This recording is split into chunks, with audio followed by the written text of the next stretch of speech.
إن الله وملائكته يصلون على النبي يا أيها الذين آمنوا صلوا عليه اعوذ باللہ من الشیطان الرجیم بسم اللہ الرحمن الرحیم اللہم صلی علی محمد وعلی آل محمد کما صلیت علی ابراہیم وعلی آل ابراہیم انک حمید مجید اللہم بارک علی محمد وعلی آل محمد کما بارکت علی ابراہیم وعلی آل ابراہیم انک حمید مجید۔ معزز سامعین، السلام علیکم ورحمۃ اللہ۔ ہمارا آج کا سبق سورہ توبہ کی آیت نمبر 16 سے شروع ہو کر آیت نمبر 20 تک ہے، جس میں ہم ان آیات مبارکہ کا ترجمہ، مشکل الفاظ معنی اور تفسیر کو دیکھیں گے انشاءاللہ۔ آیت نمبر 16، جس میں اللہ تعالیٰ نے مومنین کے دو معیار مقرر کیے ہیں ان کی ایمان کی پرکھ کے لیے، ایک ہے جہاد اور دوسرا ہے کفار کو دلی دوست نہ بنانا۔ اللہ تعالیٰ فرماتے ہیں، ام حسبتم، کیا تم نے گمان کیا ہے یا کیا تم یہ خیال کرتے ہو، ان تترکو، کہ تم چھوڑ دیے جاؤ گے یا تم چھوٹ جاؤ گے، بغیر آزمائش کے تم چھوڑ دیے جاؤ گے یا چھوٹ جاؤ گے، ولما، جب کہ نہیں، یعلم اللہ، اللہ نے معلوم کیا یا اللہ نے جانچ کی، اللہ نے ممیز کیا، الذین، ان لوگوں کو، جاہدوا منکم، جو تم میں سے جہاد کرنے والے ہیں، ولم یتخذوا، اور وہ نہیں بناتے، من دون اللہ، اللہ کے علاوہ، ولا رسولہ، اور نہ ہی اس کے رسول کے علاوہ، ولا المؤمنین، اور نہ ہی مؤمنین کے علاوہ، ولیجتن، دلی دوست، یعنی وہ لوگ جو اللہ اور اس کے رسول اور مومنین کے علاوہ کسی کو دلی دوست نہیں بناتے، انہیں بھی پرکھا جائے گا۔ واللہ، اور اللہ تعالیٰ، خبیر، واقف ہے، باخبر ہے، بما تعملون، جو تمہارے اعمال ہیں ان سے۔ اس آیت مبارکہ میں اللہ تعالیٰ نے مومنین کو دو باتوں سے پرکھنے کا اعلان کیا ہے کہ تمہیں جہاد سے پرکھا جائے گا اور تمہاری دلی وابستگیوں سے پرکھا جائے گا۔ ان کے مشکل الفاظ کو ہم دیکھتے ہیں۔ حسبتم، الحسبۃ، گمان یا خیال کرنا، تترکو، ترک، چھوڑ دینا، خواہ وہ چھوڑنا ارادے سے ہو یا مجبوراً، لما، حالانکہ ابھی نہیں، یہ دو طرح سے استعمال ہوتا ہے۔ فعل کی نفی کے لیے جو قریب الوقوع ہو، یعنی ایسا فعل جو عنقریب ہونے والا ہے، اس کی نفی کے لیے استعمال ہوتا ہے، یا اس میں ظرف کے طور پر استعمال ہوتا ہے جب کے معنی میں۔ ولیجہ، دلی دوست، ایسا شخص جو کسی دوسری قوم سے ہو اور تم نے اسے اپنا معتمد بنا لیا ہو۔ خبیر، حقیقت کی خبر رکھنے والا، چھوٹا توشہ دان، زیادہ دودھ دینے والی اونٹنی، یہ ان سب کے لیے استعمال ہوتا ہے۔ آیت نمبر 16 کی تفسیر اگر ہم دیکھیں، گزشتہ آیات میں ہم نے مشرکین مکہ کی کجروی، عہد شکنی کے بارے میں پڑھا کہ کس طرح وہ اپنے باطل عقائد کے دفاع میں ہر ممکن کوشش صرف کرتے ہیں۔ اب آیت نمبر 16 میں مسلمانوں سے مطالبہ کیا جا رہا ہے کہ وہ جہاد کریں تاکہ بذریعہ جہاد مخلص مسلمان اور منافقین و ضعیف العقائد مسلمانوں کا امتیاز ہو سکے۔ ارشاد باری تعالیٰ ہے کہ اے مسلمانوں، تم کیا سمجھتے ہو، محض زبانی کلمہ پڑھنے سے تم بغیر پرکھے چھوڑ دیے جاؤ گے؟ اللہ تعالیٰ تم میں سے جہاد کرنے والوں کی جانچ پرکھ ضرور فرمائے گا اور انہیں بھی معلوم کر لے گا جو کمزور ایمان کے باعث غیر مسلموں کو اپنا رازدار دوست بنا لیتے ہیں۔ اس آیت مبارکہ میں معلوم ہوا کہ جہاد ایمان کی کسوٹی ہے۔ سچا مومن وہی ہے جو اپنا جان، مال، وقت، خواہشات اور سکون اللہ کے لیے قربان کرتا ہے، ورنہ اس کا ایمان محض لفظوں کا ہیر پھیر ہے۔ مجاہد اسلام دنیا کے خطرات کو خاطر میں نہیں لاتا اور یہی بات اس کی سچائی کو ظاہر کرتی ہے۔ سورہ توبہ ہی کی آیت نمبر 124 اور 125 میں منافقین کا حال بیان کیا گیا ہے کہ جب کوئی آیت جہاد نازل ہوتی ہے تو یہ لوگ شک میں پڑ جاتے ہیں جبکہ مومنوں کا ایمان بڑھ جاتا ہے۔ جہاد دل میں ان بتوں کو توڑتا ہے جو ایمان کے راستے میں رکاوٹ ہوتے ہیں۔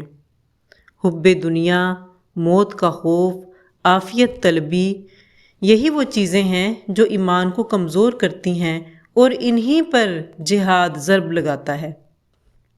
مجاہد اللہ پر کامل بھروسہ رکھتا ہے کہ میری کامیابی، میری حفاظت، میری عزت سب اللہ کے ہاتھ میں ہے۔ یہی توکل ایمان کی اصل روح ہے۔ جہاد ایمان کا عملی مظاہرہ ہے۔ یہ ایمان کو صاف کرتا ہے، مضبوط کرتا ہے اور دکھا دیتا ہے کہ کون اللہ سے سچی محبت کرتا ہے اور کون محض محبت کا دکھاوا کرتا ہے۔ لہٰذا جہاد ایمان کی کسوٹی ہے، ایک آزمائش، ایک پیمانہ اور ایک اعلان ہے۔ دوسری چیز غیر مسلم کو رازدار دوست بنانا، اس کا ذکر کیا گیا ہے۔ دراصل کوئی شخص بحیثیت مسلمان اگر کسی غیر مسلم کو اپنا بھیدی دوست بناتا ہے تو یہ اس کے ایمان کی کمزوری، دینی غیرت کے فقدان اور دنیاوی مفاد پرستی کی علامت ہے۔ یہ دوستی کفار سے قلبی میلان کی طرف لے جاتی ہے۔ اس صورت میں بندہ مسلم اللہ کی پرکھ میں کامل مسلم نہیں ہوتا۔ سوال یہ ہے کہ مسلمان یہ روش کیوں اختیار کرتا ہے، یعنی وہ کفار سے دوستی کیوں کرتا ہے؟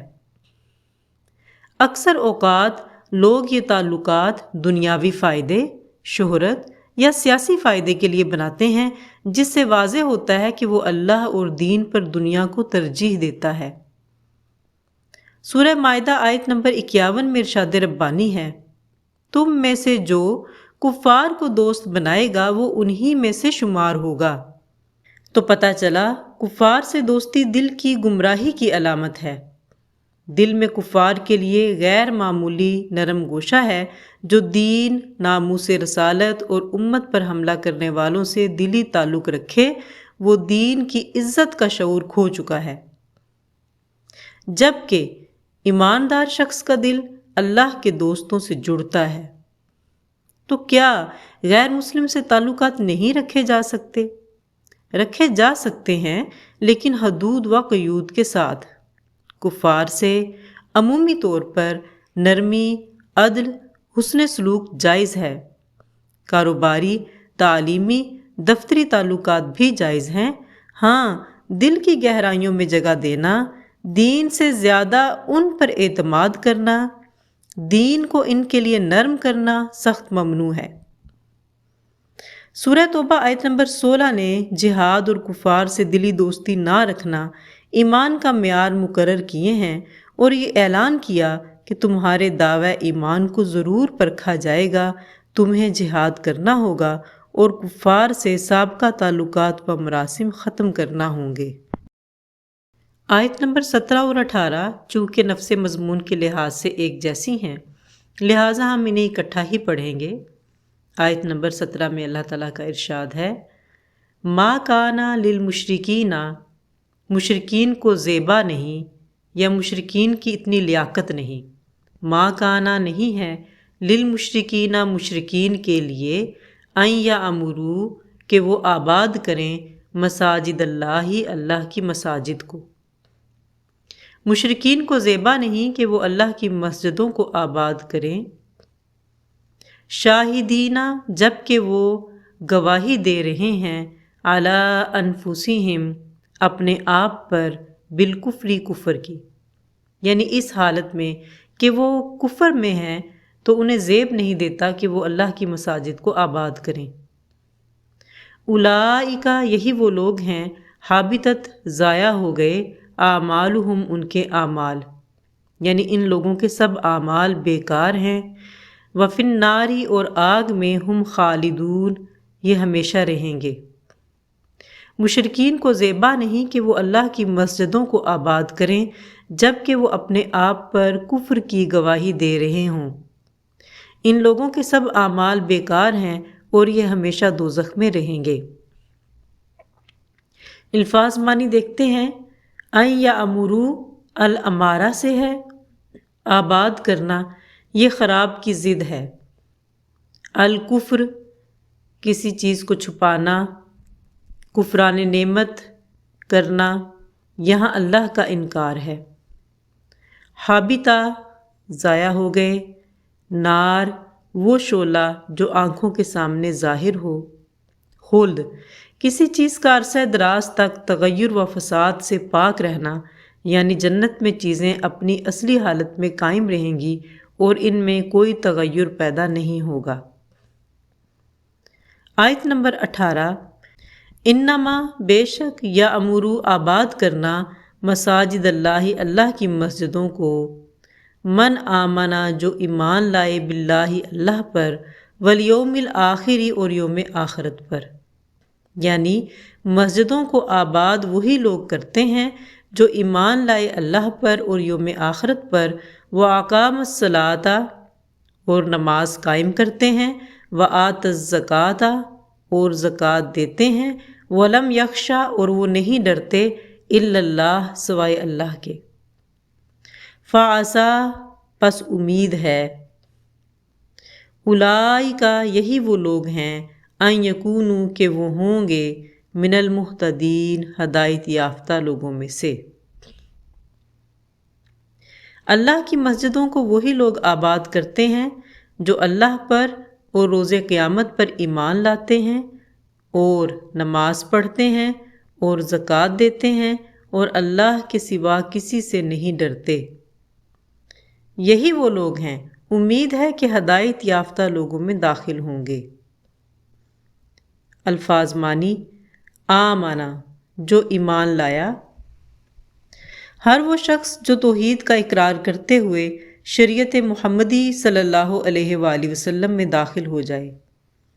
الاقامہ کسی جگہ پر قیام کرنا یا پورا حق ادا کرنا، صلاۃ، دعا، تحسین، تعظیم، تبریک۔ خشیہ وہ خوف جو کسی کی عظمت کی وجہ سے دل میں ہو۔ عصا توقع اور امید ظاہر کرنا۔ المہتدون الاہتدا وہ ہدایت پانا جو انسان اپنے اختیار سے حاصل کرتا ہے۔ آیت نمبر 17 اور 18 مساجد کی آباد کاری کے بارے میں ہے، خاص طور پہ اس کا شان نزول کعبہ کی تبلیت اور آباد کاری کے متعلق ہے۔ اس کا پس منظر ہم دیکھتے ہیں۔ حرم مکہ کی وسعتوں میں ایک مرکز ہمیشہ سے جگمگاتا رہا، وہ ہے بیت اللہ، اللہ کا گھر، وہ گھر جس کے گرد دل دھڑکتے ہیں، آنکھیں بھیگتی ہیں اور جبینیں جھکتی ہیں۔ مگر زمانہ جاہلیت میں بھی جب ایمان کی روشنی مکہ کی گھاٹیوں میں طلوع نہیں ہوئی تھی، تب بھی قریش کے قبائل کعبہ سے جڑے کاموں کو شرف و عظمت کا تاج سمجھتے تھے۔ ہر خدمت ایک ذمہ داری تھی، ہر ذمہ داری ایک فخر، اور ہر فخر کعبہ کی چوکھٹ سے وابستہ۔ مکہ کے کچھ قریشی قبائل مختلف خدمات سر انجام دیتے تھے، مثلاً کعبہ کی تبلیت، انتظام، رکھوالی، خدمت، جسے سدانہ، رفادہ، سقایہ، لواء، حجابہ وغیرہ کہا جاتا تھا۔ حجابہ یعنی پردہ داری یا چابیاں رکھنا۔ بنو عبد الدار کے پاس یہ ذمہ داری تھی۔ آج بھی کعبہ کی چابیاں شیبی خاندان کے پاس ہیں جو بنو عبد الدار کی نسل سے ہیں۔ لواء یعنی جنگوں میں جھنڈا بلند کرنا، یہ ذمہ داری بھی عبد الدار کے پاس تھی۔ سقایا یعنی حاجیوں کو پانی پلانا، چاہے وہ کوئی مشروب ہو یا زمزم، یہ ذمہ داری بنو ہاشم کی تھی، جسے حضرت عباس رضی اللہ تعالیٰ عنہ بھی سر انجام دیتے رہے۔ رفادہ، حاجیوں کو کھانا کھلانا، یہ بھی بنو ہاشم کے ذمے تھا۔ قیادہ یعنی قافلوں کی قیادت و نظم، یہ بنو امیہ کے ذمے تھی۔ حرب، جنگی قیادت، سپہ سالاری بنی مخزوم کے ذمے تھی اور ابو جہل اسی قبیلے سے تھا۔ حکم، عدالت و فیصلے بنو عدی کے ذمے تھے اور حضرت عمر بن خطاب رضی اللہ تعالیٰ عنہ کا تعلق اسی قبیلے سے تھا۔ استخراج الانواع، موسم کی پیشن گوئی، یہ بنو اسد کے ذمے تھی۔ وہ ستاروں اور بادلوں سے موسم کا حال بتاتے تھے۔ قریش ان خدمات کو سر انجام دیتے۔ ان کے نزدیک وہ دنیا بھر میں ممتاز تھے اور ایمان لانا یا توحید کا قائل ہونا ان کے نزدیک اتنا ضروری نہیں تھا، کیونکہ مساجد ہی وہ جگہ ہیں جہاں ایک اللہ کی عبادت کی جاتی ہے، لہٰذا کوئی مشرک اس کا حقدار نہیں۔ یہاں عمارت کا لفظ تمام معنی سموئے ہوئے ہے۔ ظاہری در و دیوار کی تعمیر، حفاظت، صفائی، ضروریات کا انتظام، عبادت کے لیے حاضر ہونا، یہ سب کام اس آیت کے نزول کے بعد مسلمانوں کی ذمہ داری بنا دیے گئے اور کہا گیا کہ کوئی شخص حالت کفر میں اللہ کی مساجد کی خدمت کرنے کا حقدار نہیں ہے۔ ابو بکر جساس رحمۃ اللہ علیہ لکھتے ہیں کہ اس آیت سے پتہ چلتا ہے کہ کافر نہ مسجد میں داخل ہو سکتے ہیں، نہ اس کو تعمیر کر سکتے ہیں اور نہ ہی اس کے متولی بن سکتے ہیں۔ رسول اللہ صلی اللہ علیہ وآلہ وسلم نے مسلمانوں کے لیے بھی مساجد بنانے کے فضائل اور مسجد کے آداب ارشاد فرمائے ہیں، جیسا کہ حضرت ابو قتادہ رضی اللہ تعالی عنہ بیان کرتے ہیں کہ رسول اللہ صلی اللہ علیہ وآلہ وسلم نے فرمایا، جب تم میں سے کوئی شخص مسجد میں داخل ہو تو وہ بیٹھنے سے پہلے 2 رکعت نماز تحیۃ المسجد پڑھے۔ صحیح بخاری حدیث نمبر 444۔ حضرت جابر رضی اللہ تعالیٰ عنہ بیان کرتے ہیں کہ رسول اللہ صلی اللہ علیہ وآلہ وسلم نے فرمایا، جس نے بدبودار درخت یعنی لہسن اور پیاز میں سے کچھ کھایا وہ ہماری مسجدوں کے قریب نہ آئے، کیونکہ جس چیز سے انسانوں کو تکلیف پہنچتی ہے اس سے فرشتوں کو بھی تکلیف پہنچتی ہے۔ بخاری حدیث نمبر 855، مسلم شریف 564۔ حضرت ابو ذر رضی اللہ تعالیٰ عنہ بیان کرتے ہیں کہ رسول اللہ صلی اللہ علیہ وآلہ وسلم نے فرمایا، میری امت کے تمام اعمال اچھے اور برے مجھ پر پیش کیے گئے۔ میں نے نیک اعمال میں دیکھا کہ تکلیف دہ چیز راستے سے ایک طرف کر دی گئی، اور برے اعمال میں نے دیکھا کہ بلغم کو مسجد میں دفن کیے بغیر چھوڑ دیا گیا۔ صحیح مسلم حدیث نمبر 554۔ حسن بیان کرتے ہیں کہ رسول اللہ صلی اللہ علیہ وآلہ وسلم نے فرمایا، لوگوں پر ایک ایسا زمانہ آئے گا کہ وہ مسجد میں دنیاوی باتیں کریں گے، تم ان کے پاس مت بیٹھو، اللہ کو ان کی کوئی حاجت نہیں ہے۔ مشکات شریف حدیث نمبر 743۔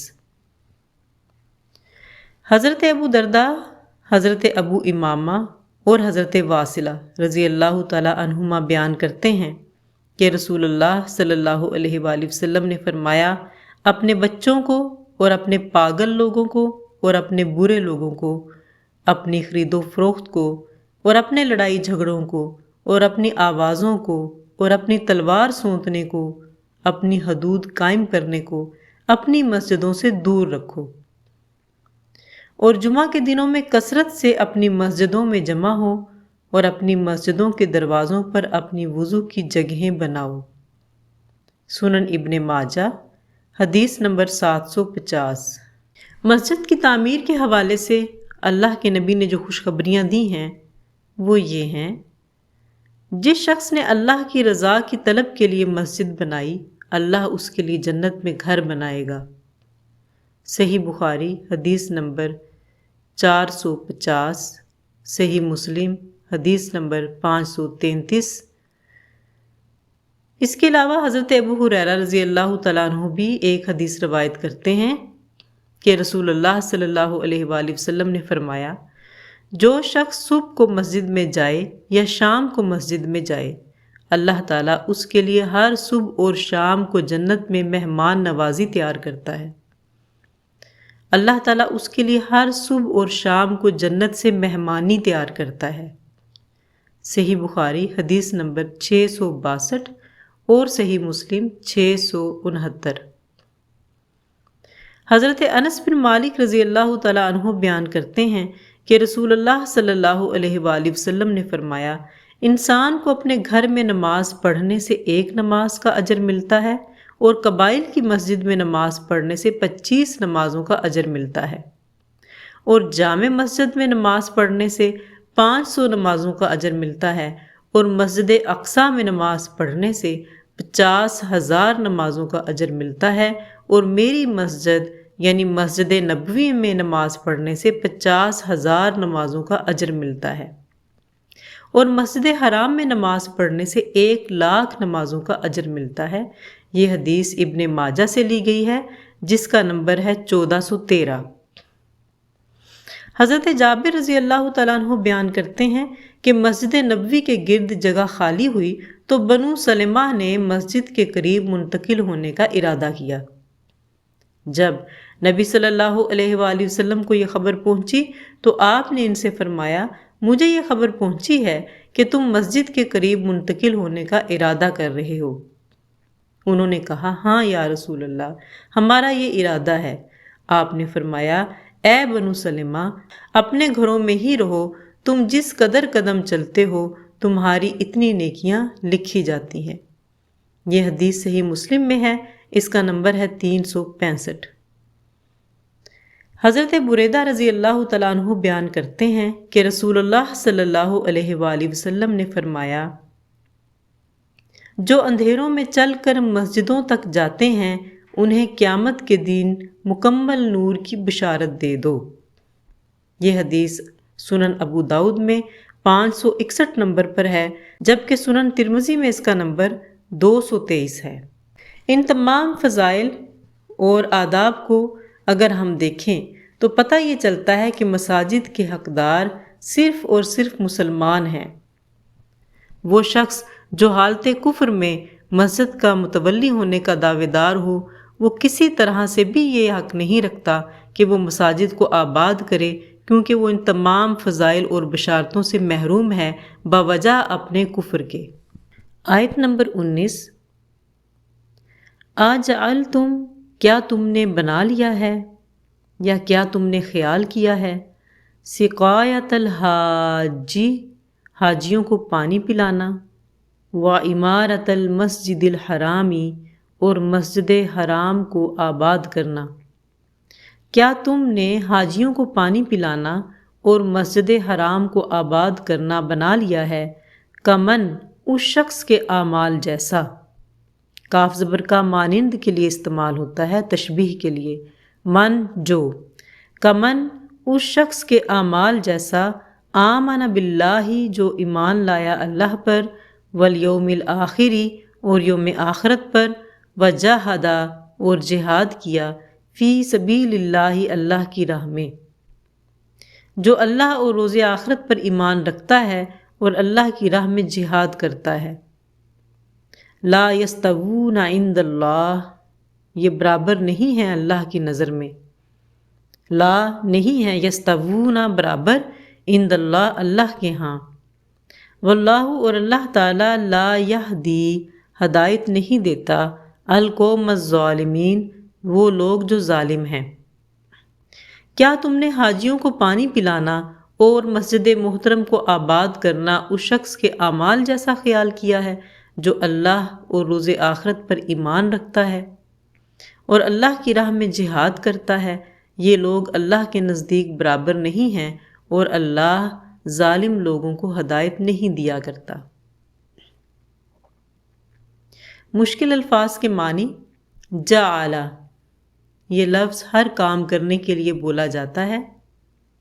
سقایا، مشکیزہ، وہ برتن جس میں پینے کی چیز رکھی جائے۔ الحج کسی کی زیارت کا قصد کرنا.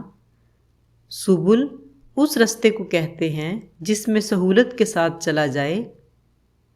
یستوون استوا کسی چیز کا اپنی ذات کے اعتبار سے حالت اعتدال میں رہنا.